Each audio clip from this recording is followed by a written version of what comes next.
산촌여정 이상.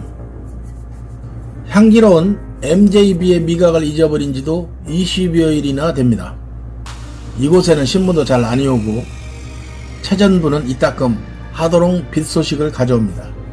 거기는 누에고치와 옥수수의 사연이 적혀 있습니다. 마을 사람들은 멀리 떨어져 사는 일가 때문에 수심이 생겼나 봅니다. 나도 도에에 남기고 온 일이 걱정이 됩니다. 이 작품은 도에에 사는 글쓴이가 도회는 도시야. 네. 산촌에 머물면서 느낀 소회를 적은 수필입니다. 네. 소회, 작은 회고 뭐 이런 정도. 소회, 겪었던 작은 일들 뭐 이런 것들을 적은 거다. 이상이 1935년 여름 요양을 위해 평양남도 송천에 머물며 경화원 가를 담은 수필로 1930년대 모더니즘 문학의 특징이 잘 드러난다. 도회지 출신인 작가는 서구의 취향의 감성을 발휘하여 산촌 풍경을 낯설게 표현하는 등 참신한 감각을 보여준다. 도회가 도시사회, 그래서 도회지. 작가에 대하여 이상 1910년에서 1937년 27살에 요절했네.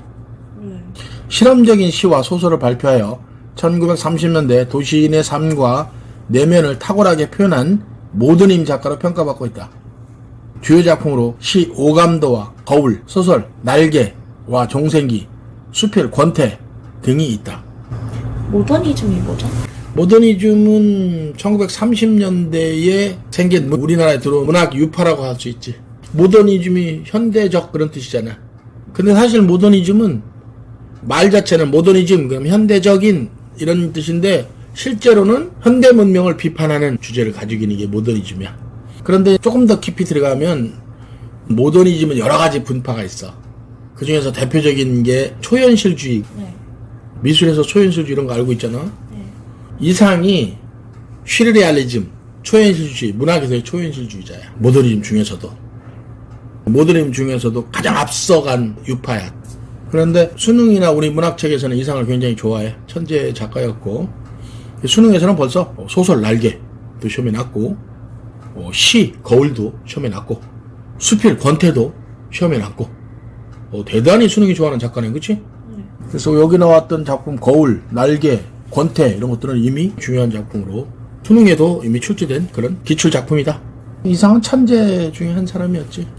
27살밖에 살지 않았고 작품하는 기간도 짧았지만 아직도 석사학위나 박사학위에 이상 연구들을 하고 있을 정도야. 뛰어난 작가다. 대제개관, 갈래, 경수필. 지난번에 얘기했지? 가벼운 수필. 성격, 감각적, 감상적, 체험적. 제재, 산촌에서의 생활. 주제, 산촌의 정경과 그에 대한 도시인의 정서. 특징, 편지글의 형식으로 구성됨. 자연적이고 전통적인 소재를 근대적이고 도회적인 이미지로 형상화함. 시간의 흐름에 따라 전개함. 거기서 모르는 말. 감각적. 인간의 감각은 전부 몇 개야? 오감이야, 오감. 시각, 청각, 촉각, 미각, 후각. 이 5개 감각은 다 알잖아요. 네. 이런 게 나오면 무조건 감각적이야. 그래서 차가운 거 이렇게. 당연히 차갑다 그러면 감각적. 감각적인 표현이야. 네. 그 다음에 시계가 떼깍 감각적이야. 아무거나 하나만 나와도 한 줄만 나와도 감각적이야. 그리고 감각을 합친 게 A급 문제에 해당하는 게 공감각적. 공감각적은 시각을 청각으로 바꾼다든지 청각을 시각으로 바꾼다든지 이런 것들이 공감각이라고 한다. 그래서 하나만 기억하면 돼. 태양의 울림, 시각의 청각화. 청각의 시각화를 하나 만들어봐. 청각의 시각화. 푸른 종소리. 푸른 종소리의 원관념은 뭐야? 종소리지. 종소리를 뭘로 표현한 거야? 색깔로 표현한 거지. 푸르다로. 종소리가 푸르게 들린다. 이런 거잖아. 네. 그러니까 청각의 시각화. 공감각. 감각을 전이시키는 거야. 이동시키는 거야. 그래서 공감각적 표현. 첫 줄부터도 얼마든지 시험에 날 수 있는 그런 거네. 향기로운 MJB의 미각을 잊어버린 지도 20여일이나 됩니다. 이게 무슨 소리냐? MJB가 뭐야? 미국 커피 회사의 상품 이름이네. 요즘 같으면 제일 유명한 비싼 커피숍 있잖아. 아, 스타벅스. 그렇지, 스타벅스 이런 상품이지. 그러니까 이 작품이 1935년 9월 27일에서 10월 11일까지 매일 신보라는 신문에 연재했대. 네. 1935년도였네. 그러면 타계하기 한 2년 전이네, 그지? 네. 37년에 그 타계하니까 타계하기 2년 전에 쓴 작품이네. 네. 35년 요양을 하기 위해서 25살밖에 안 되는데 벌써 몸이 많이 망가졌나 보네. 25살? 난 25살 때 날아다녔던 것 같은데. 축지법도 쓰고 막 그랬던 것 같은데. 젊은 시절에는 날아다닌 것 같잖아, 느낌이. 너가 지금 날아다니고 있잖아. 못할 게 없는 나이잖아. 네. 또 거꾸로 아무것도 할 수 없는 나이기도 하고. 학교 영매에 있으니까. 네. 그래서 향기로운 MJB의 미각을 잊어버린 지도 20여일이나 됩니다. 시골에는 커피가 없었겠지. 이 시골에는 신문도 잘 안 이오고, 최전부는 집배원의 옛 용어래. 우편배달부. 소식을 전해온 최전부는 이따금 하드롱빛 소식을 가져옵니다. 하드롱은 또 뭐야?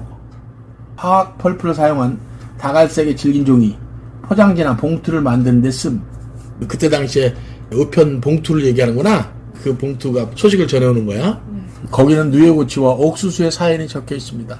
마을 사람들은 멀리 떨어져 사는 일가 때문에 수심이 생겼나 봅니다. 나도 도시에 남기고 온 일이 걱정이 됩니다.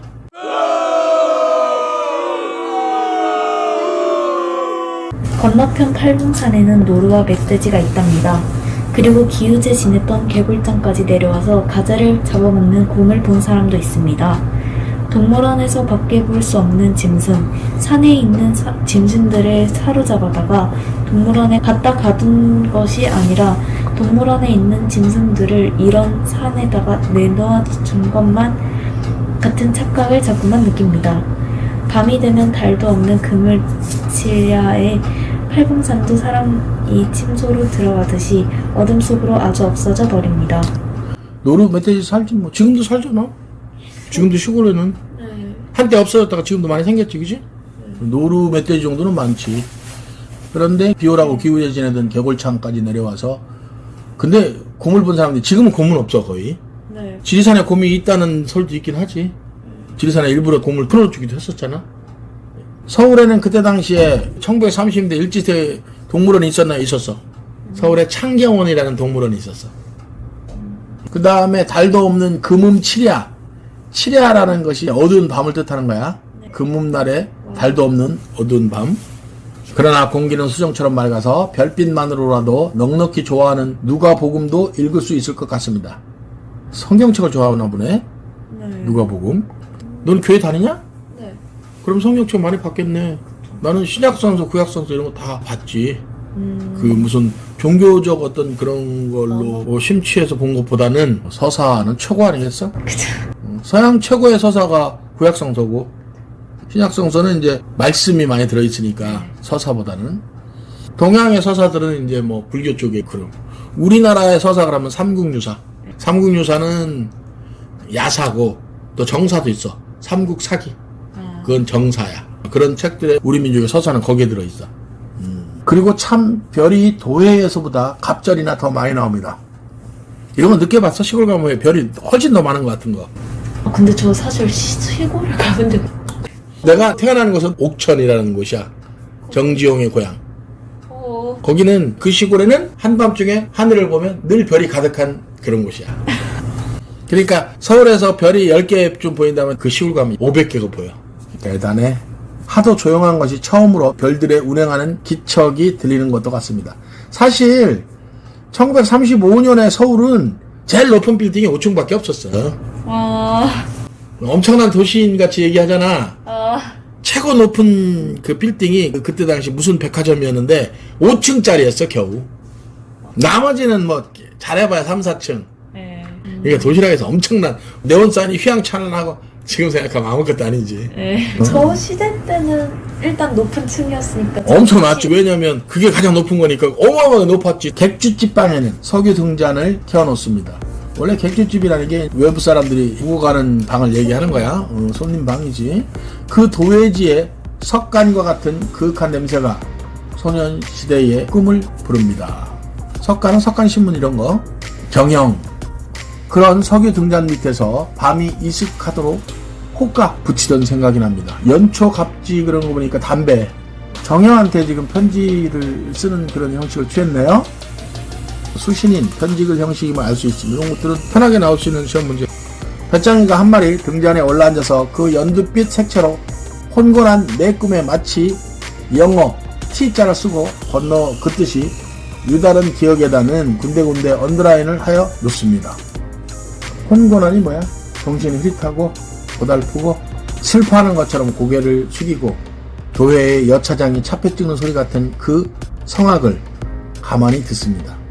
석유 등잔 관련 추억과 배짱이 울음소리, 도회의 여차장이 차표 찍는 소리, 그 버스 탈 때 찍어줬잖아, 표를 탁 이렇게. 그러면 배짱이 소리가 촥촥촥 이렇게 나오지. 성악 그런 소리를 가만히 듣습니다. 그러니까 풀벌레 소리 듣는다는 얘기야. 네. 그러면 그것이 또 이발소의 가위 소리와도 같아집니다. 샥샥샥샥, 그지? 네. 풀벌레 소리가 그렇다는 거지. 나는 눈까지 감고 가만히 또 자세히 들어봅니다. 풀벌레 소리를 듣고 있네요. 객주집 방에서.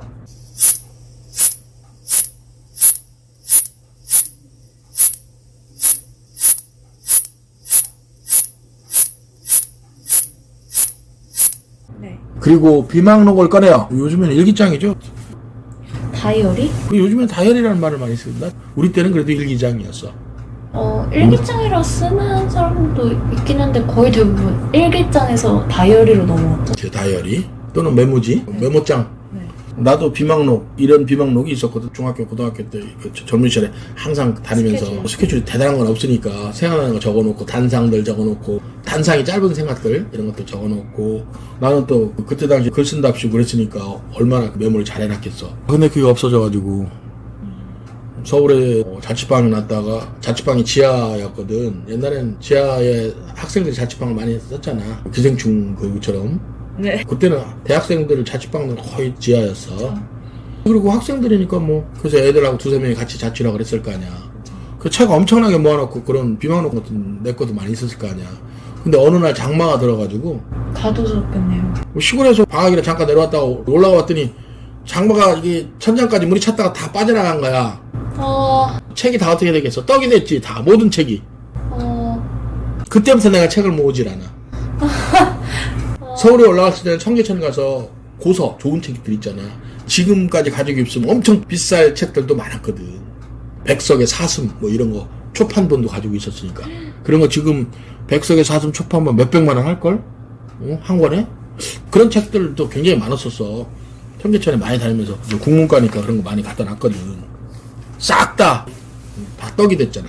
그 이후로는 책은 쌓아놓지 않는다. 보면은 사람들한테 주거나 뭐 이렇게. 무소유.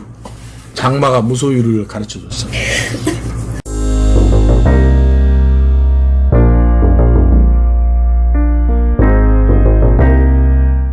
그리고 비망록을 꺼내어 머릿빛 잉크로 산촌의 시정을 기초합니다. 글쓰는 작업을 하는 거야. 네. 초고로 써놨네요. 그저께 신문을 찢어버린 때 묻은 흰나비, 봉선하는 아름다운 애인의 귀처럼 생기고 귀해 보이는 지난날의 기사. 이런 글을 썼다네요. 얼마 있으면 목이 마릅니다. 자린물. 머리맡에다 이렇게 이제 먹기 위해서 놓는 게 자린물이지. 심해처럼 가라앉은 냉수를 마십니다. 서경질 광석 냄새가 나면서 폐부에 한란개 같은 기를 느낍니다. 나는 백지 위에 싸늘한 곡선을 그리라면 그릴 수도 있을 것 같습니다. 한란개가 뭐야? 사람이 일상생활을 할 수 있는 범위 내의 온도를 측정하도록 눈금을 설정한 온도계? 그러면 이게 무슨 소리냐면 마치 폐부에 온도가 쫙 내려가듯이 내려간다 그런 거겠지. 차가운 냉수를 마시니까 속이 그냥 쫙 뚫린 것 같은 그런 느낌을 받았나 봐. 청석 얹은 지붕에 별빛이 내리쪼이며 한 겨울에 정독 터지는 것 같은 소리가 납니다. 벌레 소리가 요란합니다. 가을이 이런 시간에 엽서 한 장에 적을 만큼씩 나오는 까닭입니다. 이럴 때 참 좋은 재주로 관음을 헤아리겠습니까? 맥박 소리가 이 방 안을 밤새 시계를 만들어버리고 장침과 단침에 나사못이 돌아가느라고 양쪽 눈이 번갈아 간질간질합니다. 코로 기계 기름 냄새가 드나듭니다. 석유 등장 밑에서 졸음이 오는 기분입니다. 밤에 벌레 소리가 요란하다네. 네. 가을이 조금씩 언제 오는지도 모르게 가을이 오고 있어, 그지? 가을이 이런 시간에 엽서 한 장에 적을 만큼씩 오는 까닭입니다. 낙엽 엽자야. 낙엽만한 편지지가 엽서야. 그러니 이런 때 참 무슨 재주로 광음, 시간, 네. 광음을 헤아리겠습니까? 시간을 헤아리겠습니까? 파라마운트 회사 상표처럼 생긴 도예 소녀가 나오는 꿈을 조금 꿉니다. 그러다 어느 사이에 도예에 남겨두고 온 가난한 식구들을 꿈에봅니다. 그들은 포로들의 사진처럼 나란히 늘어섭니다. 그리고 내게 걱정을 시킵니다. 그러면 그만 잠이 깨어버립니다. 파라마운트는 미국에 있는 영화 회사죠? 지금도 있죠, 파라마운트? 도시에 있는 그들의 가정이 생각나네요. 이상의 가난한 가족 얘기를 하자면 한참 걸리니까 가난했어요. 네. 그래서 이상이 취직을 했어요. 천재이기 때문에. 건설회사 비슷한 일제의 그 관청이나 마찬가지인 거기에 건축기사로 취직을 한 거야. 월급을 엄청 많이 줬을 거 아니야. 네. 그래서 식구들이 너무 좋아했지. 가난해서 벗어날까. 근데 때려치고 나와서 씻었어요. 등등 아주 그 짧은 인생이 정말 파란만장해요. 그래서 그의 일대기를 그린 책도 있고, 그 다음에 그가 주인공으로 나온 영화도 몇 편 찍었어요. 이상의 인생을 영화로 만든, 그만큼 유명한 시인이고 위대한 시인 중에 하나였다. 죽어버릴까? 그런 생각을 하여 봅니다. 벽 속에 걸린 다 헤어진 내 저고리를 쳐다봅니다. 서도 천리를 나를 따라 여기 와 있습니다. 그려. 아무래도 일제시대의 지식인의 삶은 비참할 수밖에 없었을 거예요. 등잔 심지를 돋우고 불을 켠 다음에 비망록에 철필로 군청빛 모를 심어갑니다. 원래는 모 심는 게 뭐야? 벼 심는 거잖아. 네. 그만큼 어떻게 하는 거야? 한자 한자 글을 써간다는 거야. 네. 불행한 인구가 그 위에 하나하나 탄생합니다. 조밀한 인구가. 글들을 인구라 그랬네요. 내일은 진종일 화초만 보고 놀리라. 탈지면에다 알코올을 묻혀서 온갖 근심을 문지르리라. 근심을 마치 그 병균이라고 생각했네요. 이런 생각을 먹습니다. 너무도 꿈자리가 뒤숭숭하여서 그러는 것입니다. 화초가 피어 만발하는 꿈, 그라비어 원색판 꿈, 그라비어 사진재판법에 의한 오목판 인쇄, 잉크층의 얇고 두꺼움에 따라 사진, 그림 따위의 밝고 어두움의 정도를 나타내 그라비어 원색판 꿈, 색칠하는 거에 따라서 조금씩 달라진다는 얘기겠죠? 그림책을 보듯이 즐겁게 꿈을 꾸고 싶습니다. 그러면 간단한 설명을 위하여 상쾌한 시를 지어서 7포인트 활자로 배치하는 것도 좋습니다. 도에 화려한 고향이 있습니다. 화렵수만으로 된 산이 고향의 시각을 가려버린 이 산하에 팔봉산 허리를 넘는 철골 전신주가 소식의 제목만을 부호로 전하는 것 같습니다.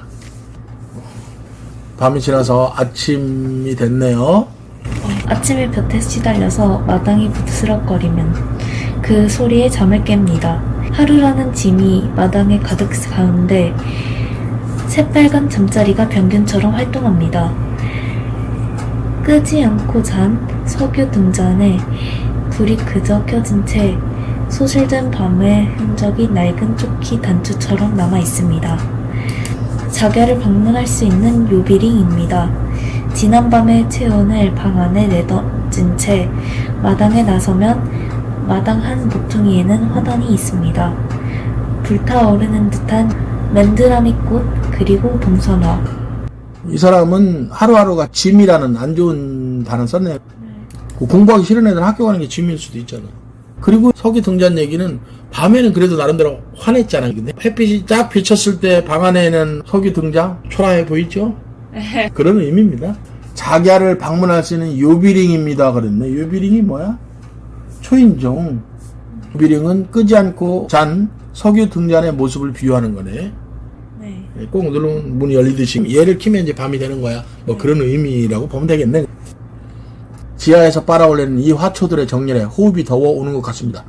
여기 처녀 손톱끝에 물들 봉숭아 중에는 흰 것도 섞였습니다. 흰 봉선화도 붉게 물들까? 조금도 이상스러울 것 없이 흰 봉선화는 꼭두선이빛으로 곱게 물듭니다. 꼭두선이를 원료로 하여 만든 물광 같은 붉은 빛. 붉은색? 옛날에는 시골에서 그냥 봉숭아 그랬지. 봉숭아 물 들여봤어? 손톱에? 진짜 초2? 나도 어렸을 때 많이 해봤지. 내가 해본 게 아니고 누나들이 손톱에다 물 들어줬어. 그런데 흰 봉숭아도 빨간 빛깔이 나. 이게 그 얘기야. 꼭두선이 빛. 그래서 그 봉숭아 물들이고 나서 첫눈이 올 때까지 봉숭아 있으면 사랑이 이루어진다. 그래서 수수깡 울타리에 오렌지빛 여주가 열렸습니다. 당콩 넝쿨과 어우러져서 세피아빛을 배경으로 하는 일폭의 병풍입니다. 이 끝으로는 호박 넝쿨, 그 소박하면서도 대담한 호박꽃에 스파르타식 꿀벌이 한 마리 앉아 있습니다. 용황색에 반영되어 세실, 비, 데밀의 영화처럼 화려하며 황금색으로 사치합니다. 귀를 기울이면 르네상스 응접실에서 들리는 선풍기 소리가 납니다. 여주, 박과의 한해살이 풀이라고 하고, 당콩, 강남콩, 세피아, 오징어 먹물에서 얻은 짙은 갈색, 수채화에 쓴다네. 알아요. 그래? 꽃감 이름이에요. 너는 알겠구나. 난 처음 들어봐. 세피아 갈색이야? 세실, 비, 데빌, 미국의 영화 제작자 감독이래. 야채 사라다에 놓이는 아스파라거스, 잎사귀 같은 또 무슨 화초가 있습니다. 객주집 아이에게 물어봅니다. 기상꽃, 기상화란 말입니다. 무슨 꽃이 피나 지명 비단꽃이 핀답니다.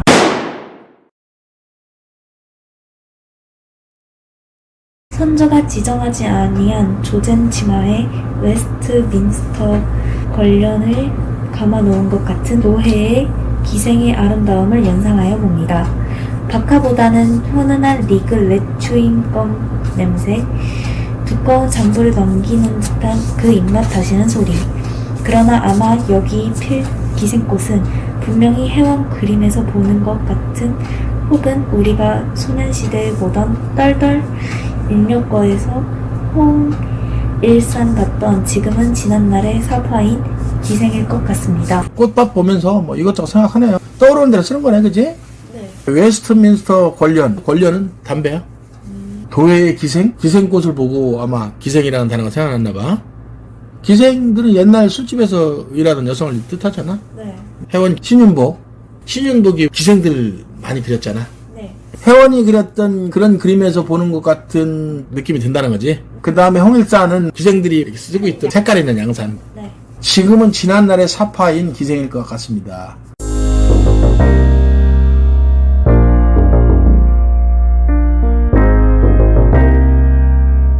다음, 청둥 호박이 열렸습니다. 호박 꼬자리에 무시르떡, 그 훅훅 끼치는 구수한 김에 쫓아서 증조 할아버지의 스골뜨기 망령들은 정월 초하는 날 한식날 오시는 것입니다. 아, 그 떡냄새 때문에 조상님들의 그 혼이 온다는 거네? 네. 떡냄새가 그리워서 먹고 싶어서. 그러나 저 국가 백년의 기반을 생각하는 넓적하고도 묵직한 안정감과 침착한 색채는 럭비구를 안고 럭비공을 안고 뛰는 이 제너레이션의 젊은 용사의 굵직한 발톱을 기다리는 것도 같습니다. 여기 재밌는 말 하나 있잖아. 왜 이렇게 서양 얘기들을 많이 했지? 그 얘기는 작자의 모더니즘 감각이 돋보임, 이렇게 한 거야. 낯설게 하기를 하는 거지. 네. 낯설게 하기라는 것은 바로 초현실주의, 모더니즘의 특징이야. 근데 지금도 우리가 봐도 이런데, 그때 당시에 35년대 이걸 보는 사람들 중에서 지식인들 외에는 처음 들어보는 말이잖아, 다. 아까 깜짝 놀랐어. 사라다 써서. 그때 사라다 아는 사람이 몇 명 있었겠어. 유자가 익으면 껍질이 벌어지면서 속이 빚어 나온답니다. 하나를 따서 실 끝에 메어서 방에다가 걸어둡니다. 물방울 저 떨어지는 풍요만 미각 밑에서 연필같이 수척하여 가는 이 몸에 조금씩 살이 오르는 것 같습니다. 그러나 이 야채도 과실도 아닌 유머스러한 용적의 향기가 없습니다. 다만 새수빈 위에 한 겹씩 해소되는 내 도회의 육향이 방 안에 배할 뿐입니다. 그러니까 이 유자는 이놈이 이거 야채 과실이야. 유머스러하게 생겼네. 근데 여기는 아직 향기가 없네. 이런 얘기야.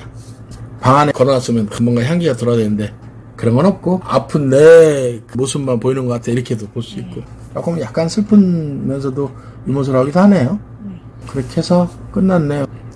표현상 특징: 배짱이 울음소리, 여차장 차표 찍는 소리, 이발소 가위 소리, 꿀벌 소리, 르네상스 응접실 선풍기 소리, 청둥 호박?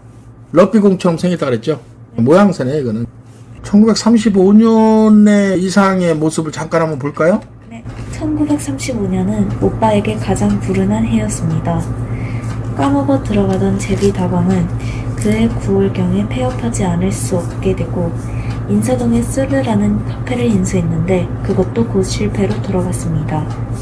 한편 종로에서 다시 다방 6구라는 것을 설계했으나 계약도 하기 전에 남의 손에 넘겨주고 말았고, 명치성에서 다시 시작한 다방 무기에 또한 같은 운명을 당하였습니다. 그렇잖아도 돈이 있을 수 없었던 오빠가 그야말로 빈투스터리가 된 것입니다.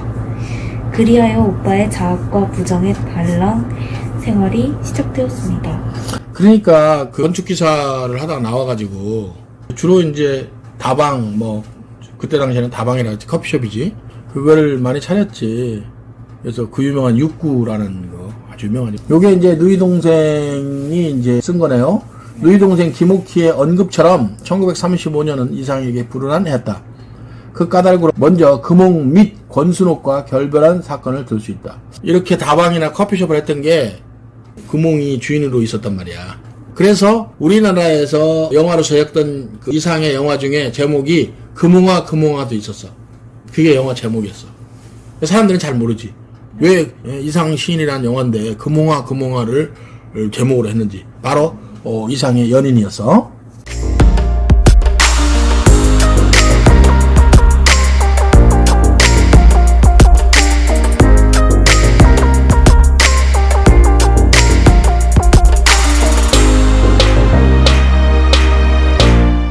금원과 헤어지고 권순옥을 정인택에게 양보하면서 이상은 혼자가 되었다.